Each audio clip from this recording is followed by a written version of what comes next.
Good morning. आज Monday morning है और ये लेक्चर रिकॉर्ड कर रहे हैं क्लास 11th के लिए। अच्छा, क्लास 11th में क्या सिखा रहे थे? तो क्लास 11th में इससे पहले वाले दिन पे हम बात कर रहे थे वर्नियर कैलिपर पर। वर्नियर कैलिपर पे बात कर रहे थे। तो वर्नियर कैलिपर का लीस्ट काउंट कैसे फाइंड करते हैं, वर्नियर कैलिपर का हाँ बेसिकली लीस्ट काउंट और वर्नियर कैलिपर में मेजरमेंट कैसे लेते हैं, ये सब बता रहे थे। आज क्या करते हैं ना, वर्नियर कैलिपर पे ही कुछ क्वेश्चंस और देख लेंगे और जीरो एरर का मतलब समझेंगे। जीरो एरर जीरो करेक्शन क्या होता है, ठीक है? तो अगर मैं थोड़ा बहुत आपको रिवीजन कराऊं वर्नियर कैलिपर का, तो वर्नियर कैलिपर में क्या होता है, दो स्केल्स होता है। एक होता है मेन स्केल जो मिलीमीटर स्केल होता है इन जनरल, और दूसरा होता है वर्नियर स्केल। वर्नियर स्केल जो होता है, अगर आपको डिवाइस याद हो तो एक मेन स्केल ऐसा होता था और इसके ऊपर क्या होता था, एक वर्नियर स्केल होता था जो ऐसे ऐसे स्लाइड कर सकता था। वर्नियर स्केल स्लाइड करता था। अच्छा, फिर अगर इसका रफ स्केच अगर देखोगे, मतलब जो कैलकुलेशन के पॉइंट ऑफ व्यू से जो डायग्राम होता था, उसमें क्या करते थे, दो स्केल बनाते थे। इस तरह से एक स्केल बनाते थे, ठीक है? ये जो स्केल होता था ये होता था मेन स्केल। ये जो स्केल था वो क्या था, मेन स्केल। और नीचे क्या करते थे, एक और स्केल बनाते थे। इस तरह से एक और स्केल बनाते थे, ये होता है वर्नियर स्केल। मेन स्केल जो है इसका लीस्ट काउंट कितना होता है, 1 मिलीमीटर। मतलब सबसे छोटा वैल्यू जो आप मेन स्केल को यूज करके मेजर कर सकते थे वो 1 मिलीमीटर होता है। अच्छा, अब ये जो वर्नियर स्केल है, ये वर्नियर स्केल में स्टार्टिंग में क्या होता था कि इसका जो जीरो है, मेन स्केल का जीरो है और वर्नियर का जीरो जो है वो आपस में कॉन्साइड करते थे, ठीक है? अच्छा, फिर ये जो वर्नियर स्केल है, वर्नियर स्केल में क्या होगा, जीरो से लेके 10, जब ये जीरो जीरो कॉन्साइड कर रहा है ना, तो आप अगर आपने नोटिस किया होगा जो स्टैंडर्ड वर्नियर स्केल होता है उसमें क्या होता है, 9 division of main scale. 9 main scale division जो है वो 10 वर्नियर स्केल डिवीजन के इक्वल आया था। तो यहां से हमने क्या किया था, अच्छा लीस्ट काउंट क्या होता था, लीस्ट काउंट होता था वर्नियर स्केल, जो वर्नियर कैलिपर है उसको यूज करके जो सबसे छोटा रीडिंग ले सकते हैं वो लीस्ट काउंट होता है। और अगर आपको याद हो तो लीस्ट काउंट का वैल्यू आया था 1 main scale division minus 1 vernier scale division, ऐसा ही कुछ हमारे पास वैल्यू आया था। अब ये रिलेशन अगर है, क्या रिलेशन है कि 9 times of main scale division, main scale division का 9 times is 10 times of vernier scale division. तो vernier scale division, 1 vernier scale division का वैल्यू जो है वो 9/10 आया था। इसका मतलब MSD, तो जहां पर 1 VSD है वहां पे 9/10 MSD रखने के बाद लीस्ट काउंट जो है वो आया था 1/10 टाइम्स ऑफ MSD। अब मेन स्केल डिवीजन का एक वैल्यू 1 मिलीमीटर का है तो उसका जो लीस्ट काउंट आया था वो कितना आया था, 0.1 मिलीमीटर का उसका लीस्ट काउंट आया था क्या? अच्छा, ये हो गया लीस्ट काउंट कैलकुलेशन। फिर हमने बताया था रीडिंग, फिर हमने बताया था रीडिंग कैसे फाइंड आउट करना है। तो मान लो जो वर्नियर स्केल है, रीडिंग के लिए हमने बोला था reading equals to main scale reading plus least count into vernier scale reading. अब वर्नियर स्केल रीडिंग का मतलब क्या होता था, पहले तो मेन स्केल रीडिंग होता है कि वर्नियर के जीरो से पहले तक, वर्नियर के जीरो से पहले तक, जैसे यहां पर अगर वर्नियर का जीरो है, वर्नियर के जीरो तक जो भी आ गया, मान लो यहाँ पर ऐसा दिख रहा है 5.2, तो वर्नियर के जीरो से पहले तक जो भी आ गया मेन स्केल में वो क्या हो जाएगा, वो आपका हो जाएगा, ये ऐसा होता है यहाँ से, ये तुम्हारा मेन स्केल कुछ ऐसा होता, और ये वर्नियर का जो जीरो है उससे पहले तक जो भी आ जाए। देखो, अगर आप देखोगे मेन स्केल तो वो क्या है, सेंटीमीटर्स में डिवाइडेड होता है, ऐसे सेंटीमीटर्स में डिवाइडेड होता है। यहाँ पर होगा मान लो 0, 1, और हर एक सेंटीमीटर जो है वो 10 डिविजन्स में होता है। तो अगर आप देखोगे कि वर्नियर का जो जो मान लो ये मेरे पास ऐसा कहीं पर है, ये 2 था और ये 1 है, और 2 और 1 के बीच में वर्नियर का जीरो लाई कर रहा है, मतलब दो जो रीडिंग है, मेन स्केल रीडिंग कितना हो गया, वो 2 का हो गया कंफर्म। तो वही मैं बोल रहा हूँ कि अगर जैसे इस वाले केस में अगर मैं रीडिंग लिखूं तो मेन स्केल रीडिंग में कितना लिख दूंगा, मेन स्केल रीडिंग में लिख दूंगा 2। क्यों? क्योंकि जीरो से पहले तक जो भी हो गया वो मेन स्केल रीडिंग है। फिर आपको लीस्ट काउंट हमने कैलकुलेट कर लिया, लीस्ट काउंट कितना आया था, 0.1 आया था।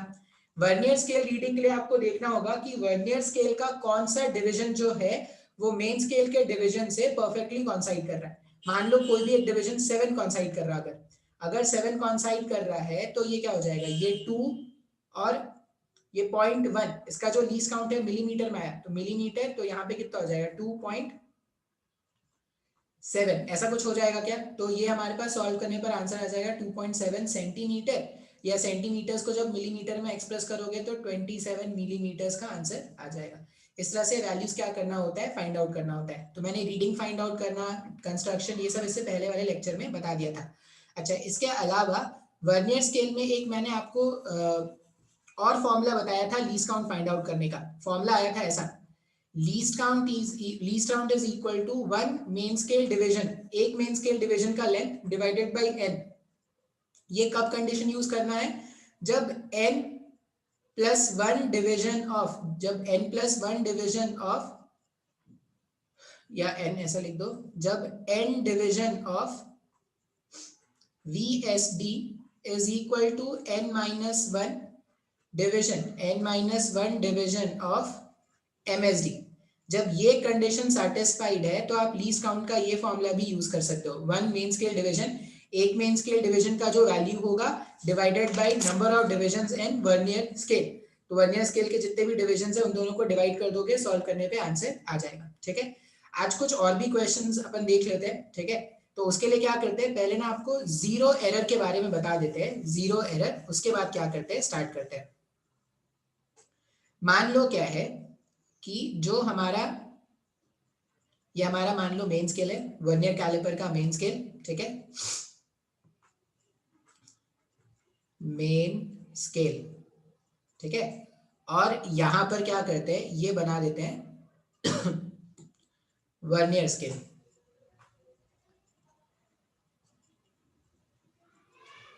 इस तरह से मैंने बना दिया वर्नियर स्केल। अब मेन स्केल जब हमने क्या कर दिया ना, वो जो अपर जॉज और लोअर जॉज, अपर जॉज और लोअर जॉज, जब स्टार्टिंग में, जब अगर आपको कंस्ट्रक्शन याद होगा, तो जब दोनों के जॉज को कांटेक्ट में लाते थे तो इसका जीरो इसके जीरो से कोइंसाइड करता था क्या? मतलब जो एक्चुअल डायग्राम होता था ना, उसमें ऐसा कुछ दिखाते थे। जहां पर मेन स्केल का जीरो है वहां पर वर्नियर स्केल का डॉटेड लाइन से दिखाया है, वर्नियर स्केल का भी जीरो होता था क्या? इस बार ऐसा नहीं है। हमने क्या किया, दोनों के बीच में कुछ नहीं रखा, दोनों के बीच में कुछ नहीं रखा, फिर भी हम क्या देख रहे हैं कि ये जो दोनों के जॉज को जब कांटेक्ट में लाया गया ना, जब दोनों के जॉज को कांटेक्ट में लाया गया तो मेन स्केल का जीरो और वर्नियर का जीरो कोइंसाइड नहीं कर रहा। तो जब भी मेन स्केल का जीरो और वर्नियर का जीरो कोइंसाइड नहीं करता, इसका मतलब क्या है, कुछ ना कुछ डिवाइस जो है, डिवाइस में कुछ ना कुछ एरर है। अब डिवाइस में जो एरर होता है उसी को हम क्या बोलते हैं, जीरो एरर।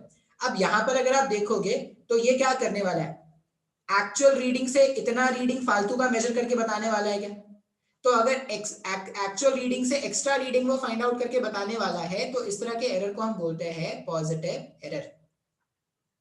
जब भी वो क्या करेगा, एक्चुअल एरर से कुछ ज्यादा एरर बताएगा तो वो क्या हो जाएगा, पॉजिटिव एरर। अब यहाँ पे कैसे सर पॉजिटिव एरर? क्योंकि देखो जब आपने दोनों के जॉज को कांटेक्ट कर दिया तो इतना तो गैप पहले से, मतलब अगर आप कोई रीडिंग मेजर करोगे ना तो ये गैप उसमें ऐड होता जाएगा क्या? तो इस तरह के एरर को हम बोलते हैं पॉजिटिव एरर। पॉजिटिव एरर मतलब जरूरत से ज्यादा रीडिंग, जरूरत से ज्यादा रीडिंग। अगर जरूरत से ज्यादा रीडिंग आता है तो वहां पर एरर जो है उसको हम क्या बोलते हैं, पॉजिटिव एरर। ठीक है, इसी का सेकंड केस क्या होगा, इसी का सेकंड केस ऐसा होता है, फिर से ये मान लो मेरा मेन स्केल है,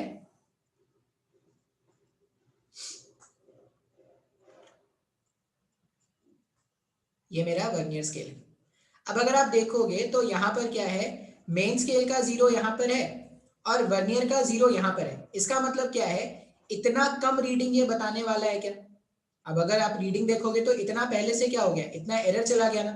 तो अगर जरूरत से कम रीडिंग है, जरूरत से कम रीडिंग है, मतलब पहले आपको क्या करना पड़ेगा, पहले आप इतना शिफ्ट करोगे तब जाके और मेजर करोगे ना। तो आपने क्या कर दिया, जरूरत से कम रीडिंग हो रहा है, तो जरूरत से कम रीडिंग है तो उसको क्या बोलते हैं, नेगेटिव एरर। ये आपको याद रखना पड़ेगा। ठीक है, एरर जो है अगर जरूरत से ज्यादा आ रहा है, अब बुक्स में ऐसा लिखा रहता है, बुक्स में क्या लिखा रहता है, if zero of vernier scale is on the right of main scale zero, positive error.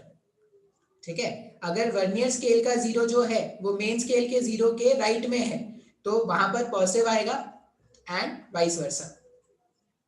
Vice versa में क्या हो जाएगा कि if 0 of vernier scale is on the left of main scale 0 then negative error. बात समझ में आ रहा है? बुक्स में इस तरह से लिखा होता है। अब कैसे इसको, अब एरर को कैसे फाइंड आउट करेंगे कि कितना एरर है? तो उसके लिए क्या करना होगा, आप देखना कि ये जैसे देखो ये जो 0 है ना, अभी मान लो पॉजिटिव एरर के केस में, अच्छा अब अगर एरर है मतलब रीडिंग में क्या करना पड़ेगा, आपको करेक्शन करना पड़ेगा। तो याद रख लेना कि जो 0 करेक्शन है, 0 करेक्शन मतलब जो आप रीडिंग में करेक्शन करोगे, जो 0 करेक्शन है वो माइनस ऑफ 0 एरर होता है। इसका क्या मतलब है सर? 0 करेक्शन, अब अगर 0 एरर है मतलब कुछ ना कुछ गलत रीडिंग आने वाला है तो तुम करेक्शन तो करोगे ना, तो जो भी करेक्शन करोगे वो माइनस ऑफ 0 एरर है। जैसे इस केस में अगर तुमने कुछ जरूरत से ज्यादा मेजर किया है तो तुम क्या करोगे, एक्चुअल रीडिंग में जब करेक्शन करोगे तो माइनस करोगे ना उतना। जैसे मान लो ये फालतू आ गया मेरे पास 0.3 मिलीमीटर, अब अगर ये 0.3 मिलीमीटर फालतू आ गया तो तुम 0 करेक्शन करने के लिए क्या करोगे, उसको ठीक लाने के लिए जो भी तुमने मेजर किया उसमें से 0.3 मिलीमीटर माइनस करोगे। क्यों? क्योंकि ये 0.3 मिलीमीटर एक्स्ट्रा दिखा रहा था। अच्छा मान लो इसको यूज करके मैंने रीडिंग निकाला, मान लो आ गया 2.5 सेंटीमीटर, ऐसा कुछ आ गया, और मेरे को पता है कि इसका जो 0 एरर है वो क्या है, 0.3 मिलीमीटर है। अब देखो यहाँ पर अगर 0 एरर देखोगे तो नेगेटिव है ना, 0 एरर नेगेटिव है। क्यों? क्योंकि जरूरत से कम दिखा रहा है। तो अगर 0 एरर नेगेटिव है तो इसका जब करेक्शन करोगे ना, 0 करेक्शन, 0 करेक्शन जब आप करोगे तो 0 करेक्शन क्या हो जाएगा, माइनस और 0 एरर, तो प्लस में 0.3 हो जाएगा मिलीमीटर्स में। जब 2.35 सेंटीमीटर में 0.3 मिलीमीटर, सॉरी 0.3 सेंटीमीटर आप ऐड कर दोगे तो जब रिजल्ट आएगा वो तुम्हारा क्या हो जाएगा, आंसर हो जाएगा। बात समझ में आ रहा है क्या? जब जरूरत से ज्यादा रीडिंग दिखाया जा रहा है, ये ऐसा कब होगा, जब पॉजिटिव एरर है तब। तो जरूरत से ज्यादा रीडिंग है तो जो भी रीडिंग आया उसे माइनस कर देंगे, जब जरूरत से कम रीडिंग आ रहा है तो जो भी रीडिंग आया उसे प्लस कर देंगे। अगर पॉजिटिव एरर है तो करेक्शन में माइनस कर देना, और अगर नेगेटिव एरर है तो करेक्शन में प्लस कर देना। बात समझ में आ रहा है ना? अच्छा अब इसके क्वेश्चन सॉल्व करके देखते हैं।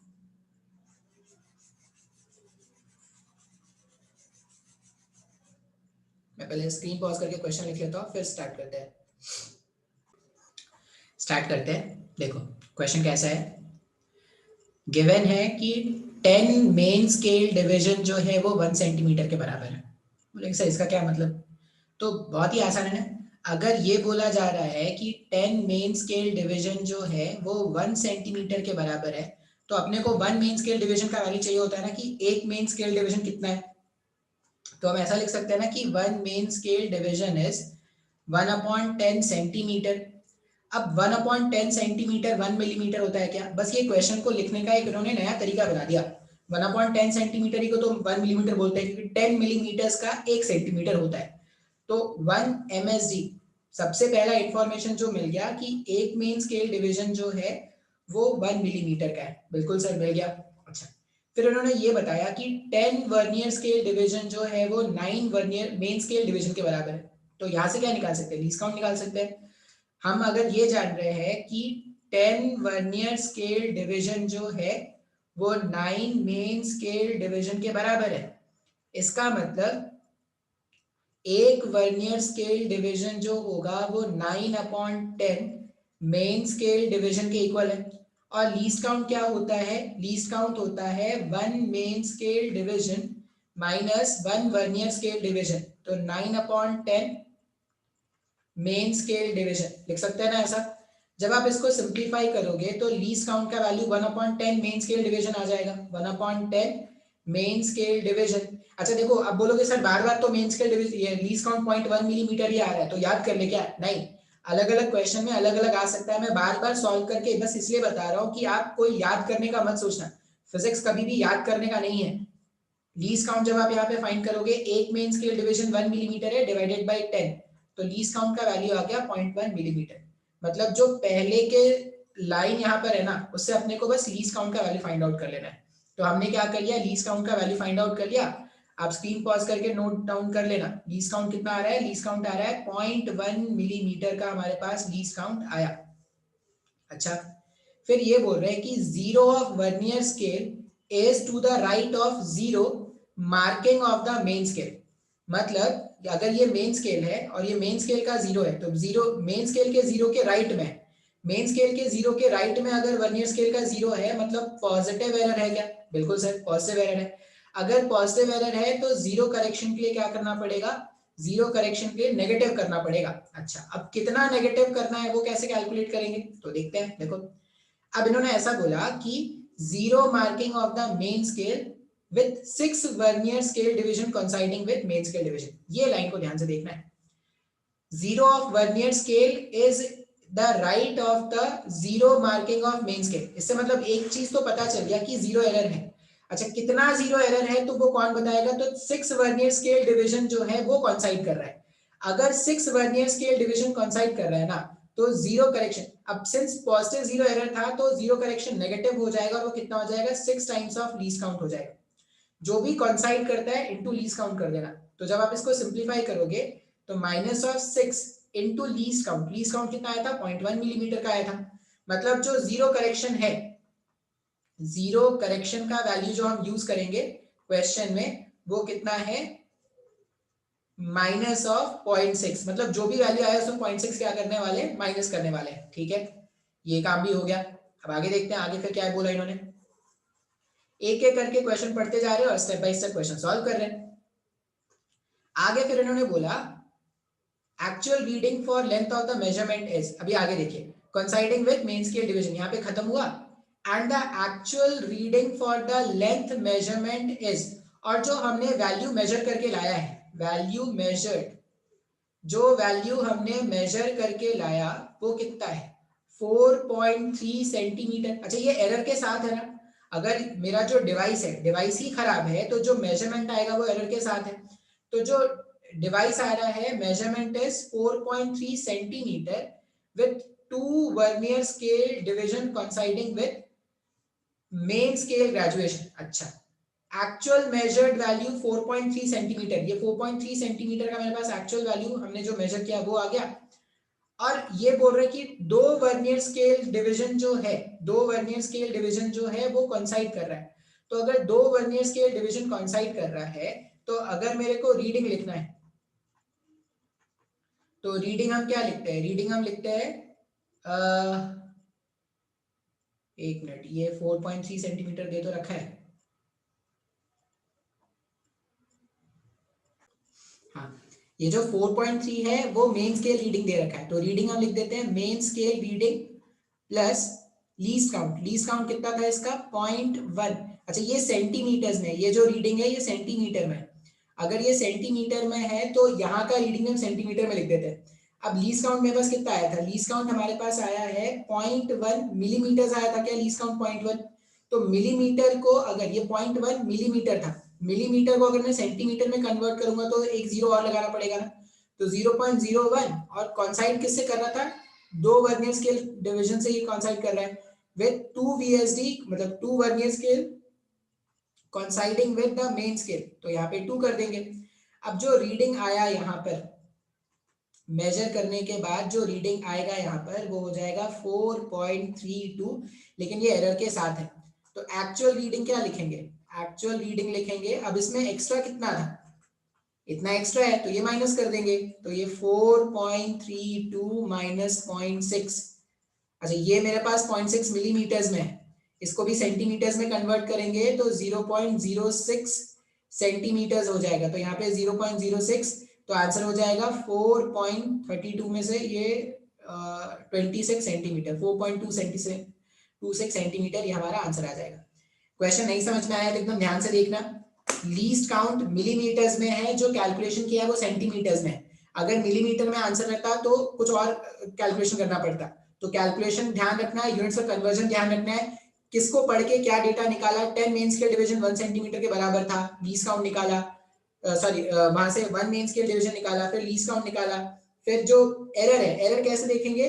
तो जब भी ये बोला जाए कि वर्नियर स्केल का 0 मेन स्केल के राइट में है मतलब पॉजिटिव एरर है, तो करेक्शन में माइनस करना पड़ेगा। अगर लेफ्ट में होता तो करेक्शन में प्लस कर देते। बात समझ में आ रहा है? अच्छा, अब करेक्शन में क्या करना पड़ेगा? तो ये बोला कि 6 वर्नियर स्केल डिवीजन है वो कॉन्साइड कर रहा है। अब 6 वर्नियर स्केल कॉन्साइड कर रहा है, इसका मतलब क्या हो जाएगा? जो एरर है वो एरर कितना हो जाएगा, तो लीस्ट काउंट इनटू 6 कर देना। अगर ये 5 होता, 5 वर्नियर स्केल कॉन्साइड कर रहा होता, तो लीस्ट काउंट 5 कर देते तो 0.05 सेंटीमीटर का एरर हो जाता। फिर उन्होंने बोला कि जो रीडिंग हम मेजर करके ला रहे हैं वो 4.3 सेंटीमीटर आ रहा है और 2 वर्नियर स्केल कॉन्साइड कर रहा है मेन स्केल से, मतलब मेन स्केल का रीडिंग 4.3 है और वर्नियर स्केल का रीडिंग 2 है। अब जब सबको सिंप्लीफाई करोगे, सॉल्व करोगे, तो वो तुम्हारा आंसर आ जाएगा। तो इस तरह से जीरो एरर वाले क्वेश्चन सॉल्व करते हैं। तुम्हारे बहुत कम चांसेस होते हैं कि जीरो एरर वाले क्वेश्चन आए, लेकिन अगर आएंगे तो भी आप कर लो। नेक्स्ट हम क्या करेंगे, हम बात करेंगे वर्नियर कैलिपर हो गया। नेक्स्ट में हम बात करते हैं स्क्रू गेज के बारे में। ठीक है, स्टार्ट करते हैं। नेक्स्ट डिवाइस हमारे पास क्या है, स्क्रू गेज। अब मेडिकल के सिलेबस में इतना ज्यादा है नहीं, तो मैं ज्यादा नहीं बताऊंगा, थोड़ा बहुत बता दूंगा कि स्क्रू गेज काम कैसे करता है, पिच कैसे कैलकुलेट करना है, लीस्ट काउंट कैसे कैलकुलेट करना है, ये सब बता दूंगा। इसी में ज्यादा क्वेश्चन आते हैं। ठीक है, अच्छा, अब ये जो स्क्रू गेज है ना, ये 12th के सिलेबस में आपको जरूर मिलेगा।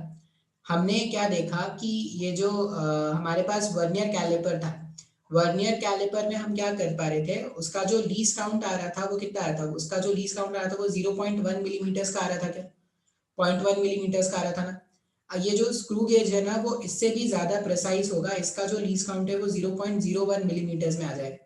मतलब इससे पहले वर्नियर कैलिपर में क्या करते थे, वो जो मेन स्केल का 1 मिलीमीटर का गैप होता था उसको 10 इक्वल डिविजन में ब्रेक कर देते ना। स्क्रू गेज में क्या होगा, वो जो मेन स्केल का 1 मिलीमीटर का गैप है, मेन स्केल के 1 मिलीमीटर का जो गैप है उसको हम क्या करेंगे, 100 इक्वल डिविजन्स में डिवाइड करने वाले हैं। तो ये स्क्रू गेज जो है वो ज्यादा एक्यूरेट होगा in comparison to vernier calliper. अब अगर आप इसके कंस्ट्रक्शन के बारे में बात करोगे तो इस तरह से देखो, ये क्या होता है, एक होता है थिम्बल। ये थिम्बल जो होता है ना, उसको ऐसे से घुमाते हैं। एक थिम्बल जो होता है उसको क्या करते हैं, घुमाते हैं। और ये राइट हैंडेड स्क्रू है। राइट हैंडेड स्क्रू का मतलब क्या है ना, जब आप उसको ऐसे ऐसे एंटी क्लॉकवाइज घुमाओगे ना, तो वो स्क्रू जो है वो आगे बढ़ता है। अब देखो, वो जो स्क्रीन जो है ना, छोटू सा जो स्क्रीन है जहाँ पे मैं दिख रहा हूँ, वो उल्टा हो जाता है, मिरर इमेज आता है। तो मैं जो बोल रहा हूँ वो सुनना। राइट हैंडेड स्क्रू का मतलब क्या है कि अगर आप उसको एंटी क्लॉकवाइज डायरेक्शन में घुमाओगे, आगे जाके राइट हैंड थंब रूल सीखेंगे, जैसे अगर ऐसे ऐसे अगर ऐसे कर्लिंग फिंगर्स अगर ऐसे घूमते हैं तो थंब आगे पॉइंट करता है। तो राइट हैंडेड स्क्रू का मतलब क्या है कि अगर एंटी क्लॉकवाइज सेंस में रोटेट कराया गया, एंटी क्लॉकवाइज सेंस, अगर ये जो थिम्बल है, ये जो थिम्बल है बाहर का पोर्शन है, ये वाला जो पोर्शन है, इस वाले पोर्शन को अगर मैं, ये जो पोर्शन है इसी को मैं थिम्बल बोल रहा हूँ, इस थिम्बल को अगर एंटी क्लॉकवाइज सेंस में रोटेट कराएंगे, तो ये जो स्पिंडल है, देखो ये जो स्पिंडल है ना, यहाँ पर जब आप इसको रोटेट कराते हो ना, तो ये जो स्पिंडल है वो ऐसे ऐसे आगे पीछे होता है। अगर आप स्पिंडल को एंटी क्लॉकवाइज घुमाओगे, सॉरी, अगर आप थिम्बल को क्या करोगे, ये जो थिम्बल है, नाम वाम के चक्करों में नहीं पड़ना तुमको, ये थिम्बल को अगर तुम एंटी क्लॉकवाइज, अगर तुमने एंटी क्लॉकवाइज ऐसे घुमाया तो ये जो थिम्बल है वो ऐसे आगे बढ़ेगा, भागेगा। और अगर आप इसको क्लॉकवाइज सेंस में रोटेट कराओगे तो थिम्बल जो है वो पीछे भागेगा, सॉरी, जो स्पिंडल है वो क्या करेगा, पीछे भागेगा। तो बस इतना समझ लो कि थिम्बल को जब रोटेट कराएंगे तो ये जो स्पिंडल है वो क्या करना है, आगे पीछे मूव करना है। अब ये राइट हैंडेड स्क्रू होने का मतलब है कि अगर आपने क्लॉकवाइज सेंस में रोटेट कराया तो वो आगे जाएगा, और अगर आप उसको अगर आप उसको एंटी क्लॉकवाइज सेंस में रोटेट कराओगे तो आगे मूव करेगा, और अगर क्लॉकवाइज सेंस में रोटेट करोगे तो पीछे मूव करेगा। इतना याद रखना है। अच्छा, अब जैसे वर्नियर कैलिपर में क्या होता था, कुछ जॉज फिक्स्ड होते थे, मेन स्केल फिक्स होता था, वर्नियर स्केल स्लाइड करता था। उसी तरह यहाँ पर ये फिक्स जॉ है, और ये थिम्बल को अगर तुम घुमाओगे तो ये जो स्पिंडल है, ये जो स्पिंडल है, इसको जैसे ये एक स्क्रू होता है, एक्चुअल में स्क्रू से कनेक्टेड होता है। तो जब आप इसको ऐसे घुमाते हो ना, तो ये जो क्या बोलते हैं, स्पिंडल, ये जो स्पिंडल है वो आगे की तरफ मूव करने वाला है। अच्छा, अब जब ये आगे की तरफ मूव करता है तो इसको हम क्या बोलते हैं, मूवेबल जॉ। इसको आप आगे पीछे कर सकते हो। बिल्कुल सर, समझ में आ रहा है। अच्छा, अब ये हो गया इसका कंस्ट्रक्शन। और क्या होता है, देखो, ये स्क्रू के ऊपर क्या होता है, एक मेटल का ऐसे लेयर चढ़ा होता है स्क्रू के ऊपर। मतलब आपको ये स्क्रू नहीं दिखेगा, आपको स्क्रू के ऊपर एक मेटल का लेयर चढ़ा होता है जिसमें स्केल माउंटेड होता है, मेन स्केल माउंटेड होगा। तो ये इसको बोलते हैं स्लीव्स। ये जो है ना, ये स्क्रू था, स्क्रू के ऊपर हमने क्या किया है, एक माउंटेड करके रखा है जहां पे मेन स्केल बना हुआ है। तो ये हो गया मेन स्केल। और ये मेन स्केल में अगर देखोगे तो मेन स्केल में मैंने एक येलो रंग का लाइन बनाया है। येलो रंग का जो लाइन है वो क्या है, रेफरेंस लाइन। येलो रंग का जो लाइन है वो रेफरेंस लाइन है। अच्छा, और ये जो थिम्बल है, थिम्बल को अगर आप देखोगे तो थिम्बल का जो एजेस है ना, उसमें 100 डिविजन्स बनाए गए, 100 इक्वल डिविजन्स। वो पूरा ऐसे राउंड होगा, पूरा राउंड अगर है तो उसमें छोटे छोटे करके 100 डिविजन्स बनाए गए। अब स्टार्टिंग में जब क्या होता है, रेफरेंस लाइन और ये जो सर्कुलर स्केल, इसको बोलते हैं सर्कुलर स्केल, ये जो रेड से मैंने बनाया ना वो सर्कुलर स्केल है। तो स्टार्टिंग में क्या होगा, मेन स्केल का जीरो या रेफरेंस लाइन और ये सर्कुलर स्केल ये दोनों क्या करेंगे, कोइंसाइड करेंगे। एक मिनट रुक जाओ, ठीक है। तो ये बता रहे थे, अब इसमें रीडिंग कैसे लेना है। तो जब क्या होगा ना, जब दोनों जॉज एकदम कांटेक्ट में होते हैं, जब दोनों जॉज कांटेक्ट में होते हैं तो मेन स्केल का जीरो, ये जो मेन स्केल का जीरो है और ये जीरो जो है वो कोइंसाइड करता है, ठीक है। मेन स्केल का जीरो और ये जो जीरो है वो क्या होगा, कोइंसाइड करेगा। अच्छा, अब मान लो क्या हो गया कि मैंने यहाँ पे क्या कर दिया, एक ऐसे डिवाइस प्लेस कर दिया है जिसका मैं डायमीटर मेजर करना चाह रहा हूँ। तो अगर आप देखोगे तो यहाँ पर क्या है ना, जीरो से पहले, अब एक्चुअल में क्या होता, जब डिवाइस नहीं होता, जब डिवाइस नहीं होता ये लोग एकदम खाली एकदम एक दूसरे कांटेक्ट में होते, तो यहाँ पर ये जो पूरा पूरा स्पिंडल है ना, पूरा पूरा स्पिंडल इसको कवर करके रखा होता, मतलब ये ऐसा होता। मैं डॉटेड से दिखा दूं, अगर ये पूरा पूरा स्पिंडल ना ऐसे बना हुआ होता, ऐसे, यहाँ पे कुछ भी बाहर नहीं दिखता आपको। अच्छा, अब अगर आप एंटी क्लॉकवाइज घुमाओगे तो वो आगे भागेगा, अब उसको क्लॉकवाइज घुमाओगे तो वो पीछे भागेगा क्या। तो यहाँ पर हम क्या करते हैं, इसको क्लॉकवाइज घुमाना स्टार्ट करेंगे और क्या करेंगे, यहाँ पे लाके इसको एडजस्ट कर देते हैं, ठीक है। ऐसे लाके हमने इसको रख दिया। अब इसको जैसे ही लाके रख दोगे ना, तो यहाँ पर देखोगे कि ये जो जीरो है, यहाँ पे जो जीरो होता है, इससे इससे पहले आपको कुछ ना कुछ दिखना स्टार्ट हो जाए। जैसे ये क्या है, ये जीरो है, ये वन है, ये मेन स्केल है, ठीक है, ये टू, ये थ्री, ये फोर, सपोज 4.5, जीरो से पहले मेरे को क्या दिख रहा है, 4.5 दिख रहा है, 4.6 दिख रहा है। तो मेन स्केल रीडिंग अभी भी कितना है, 4.6। मेन स्केल तो मिलीमीटर, सॉरी इसका सेंटीमीटर्स में ही आएगा, 4.6 सेंटीमीटर्स मेन स्केल का रीडिंग। अच्छा, अब यहाँ पर लीस्ट काउंट कैसे फाइंड आउट करोगे, तो पहले हम क्या करते हैं, लीस्ट काउंट फाइंड करना सीखते हैं। अब लीस्ट काउंट के लिए आपको एक टर्म सीखना पड़ेगा, pitch. Pitch divided by number of divisions, pitch divided by number of divisions on circular scale.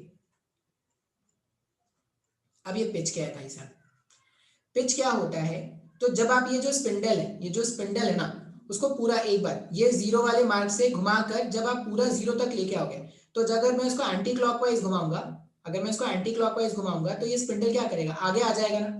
तो आगे आ जाएगा तो ये क्या करेगा, कुछ लेंथ फॉरवर्ड मूव कर जाएगा क्या। पिच का डेफिनेशन होता है, पिच का मतलब हो गया लेंथ मूव्ड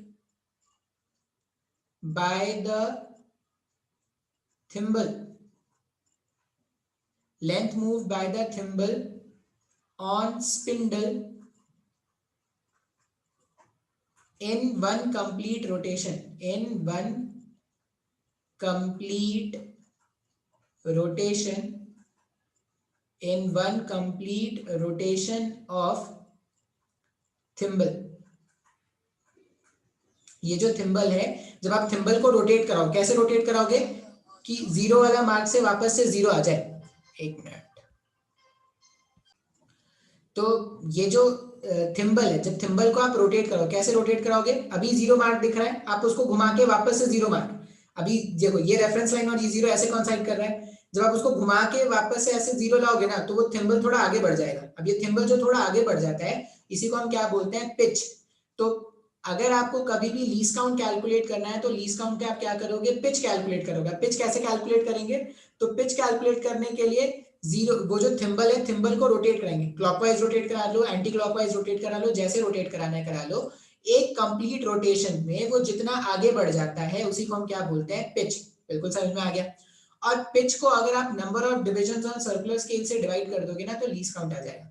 अब जो स्टैंडर्ड हमारे पास डिवाइस होता है, जो स्टैंडर्ड हमारे पास डिवाइस होता है, उसमें पिच का वैल्यू, उसमें पिच का वैल्यू जो है वो 1 मिलीमीटर का होता है। मतलब ये थिम्बल को जगह अगर आप पूरा 100 कंप्लीट रोटेशन या पूरा जीरो से घुमा के वापस जीरो ला दोगे ना, तो ये जो थिम्बल है, ये जो थिम्बल है वो 1 मिलीमीटर आगे बढ़ जाता है।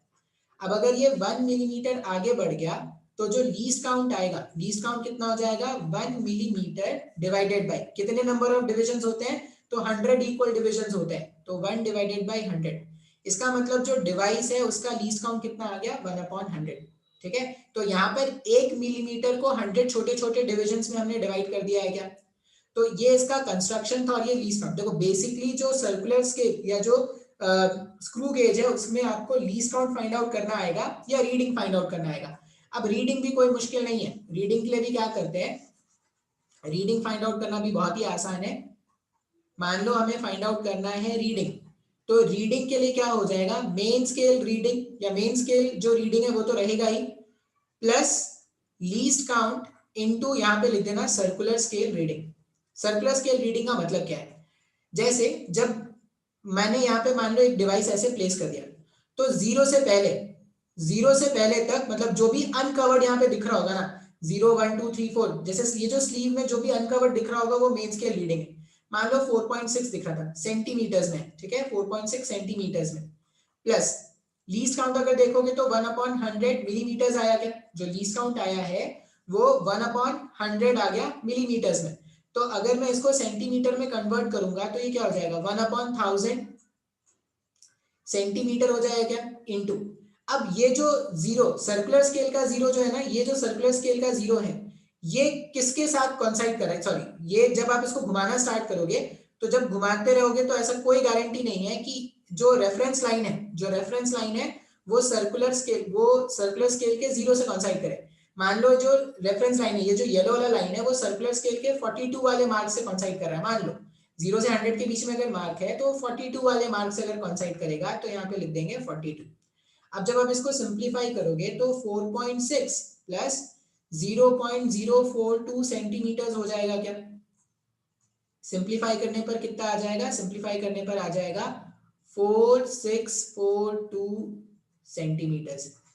या तो ये आंसर लिख दो, या अगर मिलीमीटर्स में लिखना है तो 46.42 मिलीमीटर्स लिख दो, ये तुम्हारा आंसर है। बात समझ में आ रहा है क्या। तो स्क्रू गेज अपने सिलेबस में ज्यादा है नहीं, थोड़ा बहुत है, तो मैंने थोड़ा बहुत कंस्ट्रक्शन समझाने का कोशिश किया कि कंस्ट्रक्शन क्या है। कंस्ट्रक्शन से भी ज्यादा इंपॉर्टेंट है पिच फाइंड आउट करना। तो सबसे पहले तो ये समझो कि ये जो थिम्बल है, थिम्बल को हम जब रोटेट कराते हैं तो वो जो स्पिंडल है ना, स्पिंडल में वो आगे बढ़ता है। मैं थोड़ा स्क्रीन शेयरिंग पॉज करके आपको बताता हूँ। हाँ, जब ये थिम्बल को आप ऐसे ऐसे रोटेट कराते हो ना तो स्पिंडल में आगे बढ़ता जाता है, वैसे ऐसे रोटेट करके आगे बढ़ता जाता है। अब एक पूरा कंप्लीट रोटेशन में जितना वो आगे बढ़ा ना, उसी को हम बोल रहे हैं पिच। बहुत बार क्वेश्चन में पिच आपको डायरेक्टली दे दिया जाएगा। जो स्टैंडर्ड हम यूज करते हैं उसमें पिच होता है 1 मिलीमीटर, लेकिन ऐसा कोई जरूरी नहीं है। मैं कुछ क्वेश्चन करा दूंगा जिसमें पिच वो चेंज कर देंगे, लेकिन जो स्टैंडर्ड होगा उसमें एक पूरा 100 रोटेशन पर कितना आगे मूव करता है, तो वो 1 मिलीमीटर आगे मूव करता है। तो पिच अगर हम 1 मिलीमीटर हो गया, और नंबर ऑफ डिवीजन जो सर्कुलर स्केल में है, सर्कुलर स्केल में यहाँ पर 100 डिविजन थे, तो पिच डिवाइडेड बाय 100 कर दोगे तो वो तुम्हारा लीस्ट काउंट आ जाएगा। अब जैसे वर्नियर कैलिपर में रीडिंग फाइंड करते थे, main scale reading plus least count into vernier scale reading. तो वर्नियर स्केल में देखते थे ना कि कौन सा वर्नियर स्केल का जो रीडिंग है वो मेन स्केल से परफेक्टली कोलाइड कर रहा है। यहाँ पर बस सर्कुलर स्केल रीडिंग आ जाएगा। और सर्कुलर स्केल रीडिंग कैसे पहचानेंगे, तो जो रेफरेंस लाइन है जो येलो से मैंने बनाया था, वो रेफरेंस लाइन सर्कुलर स्केल के किस डिवीजन से परफेक्टली कॉन्साइड कर रहा होगा, वो क्या हो जाएगा तुम्हारा सर्कुलर स्केल रीडिंग हो जाएगा। मेन स्केल रीडिंग यहाँ पर कैसे निकालेंगे, तो जो भी स्लीव है, स्लीव में जितना भी अनकवर्ड पोर्शन है ना, या जीरो से पहले जो भी तुमको दिख रहा होगा वो तुम्हारा क्या हो जाएगा, मेन स्केल रीडिंग हो जाएगा। वैल्यूज पुट करना, सब्स्टिट्यूट करोगे, सॉल्व करने पर आंसर आ जाएगा। ठीक है, तो मैं एक क्वेश्चन कर देता हूं, मैं स्क्रीन पॉज करूंगा, क्वेश्चन लिखूंगा, फिर वापस से आता हूं। ये देखो एक क्वेश्चन है, अब एकदम ध्यान से देखना, हर एक टर्म्स को कैसे यूज करेंगे, कैसे क्वेश्चन को यूज करके डेटा कलेक्ट करेंगे। देखो मैं हमेशा आपको यही सिखाता हूँ कि कैसे डेटा कलेक्ट करना है। क्वेश्चन में कुछ भी लिखा रह सकता है, आपको डेटा कलेक्ट करना आना चाहिए। अगर आप डेटा कलेक्ट करना सीख जाओगे तो आप क्वेश्चन को सॉल्व करना सीख जाओगे। क्वेश्चन में ये बोला जा रहा है 2 full turns of the circular scale, ठीक है, 2 पूरा टर्न अगर सर्कुलर स्केल का किया जाए of a screw gauge covers a distance of 1 millimetre. क्या बोल रहे हैं कि 2 कंप्लीट रोटेशन 1 मिलीमीटर के बराबर है क्या। इसका मतलब एक कंप्लीट रोटेशन जो है वो 1/2 मिलीमीटर हो जाता। अब एक complete rotation of circular scale में जो डिस्टेंस मूव करते हैं वही तो पिच होता है, इसका मतलब क्वेश्चन में पिच जो है वो 0.5 मिलीमीटर का गिवन है। तो मैंने देखो, मैं क्वेश्चन पढ़ रहा हूँ और जो मेरे को बेसिक आता है मैंने उसको यूज करके पिच का वैल्यू लिख लिया। 1 कंप्लीट रोटेशन का मतलब हो गया 0.5 मिलीमीटर। तो एक कंप्लीट रोटेशन में जो डिस्टेंस कवर होता है वही तो पिच होता है। तो पिच कितना है इसका? 0.5 millimetre on it's main scale. The total number of division on the circular scale is 50। Number of division on circular scale भी गिवन है, मतलब इन्होंने मेरे को लीस्ट काउंट फाइंड करने का सारा इंतजाम दे दिया भाई साहब। पिच का वैल्यू आ गया 0.5 मिलीमीटर और नंबर ऑफ डिविजन्स कितने? 50। तो लीस्ट काउंट जो है वो 0.01 मिलीमीटर्स का आ गया। क्या हमारे पास लीस्ट काउंट, जो लीस्ट काउंट है वो कितना आ गया? 0.01 मिलीमीटर्स का लीस्ट काउंट आ गया हमारे पास, बिल्कुल। अच्छा, अब आगे देखते हैं। तो जिसका काम खत्म हो गया उसको हटा देते हैं। फिर further it is found that the screw gauge has a zero error. अब ये जो स्क्रू गेज है उसमें एक एरर है। कैसा? Negative error. नेगेटिव एरर मतलब ये क्या कर रहा है? एक्सेस से कम बता रहा है। क्या जरूरत से कम बता रहा है? तभी तो नेगेटिव एरर है ना। तो जो भी वैल्यू आएगा उसमें ये अपने को ऐड करना पड़ेगा।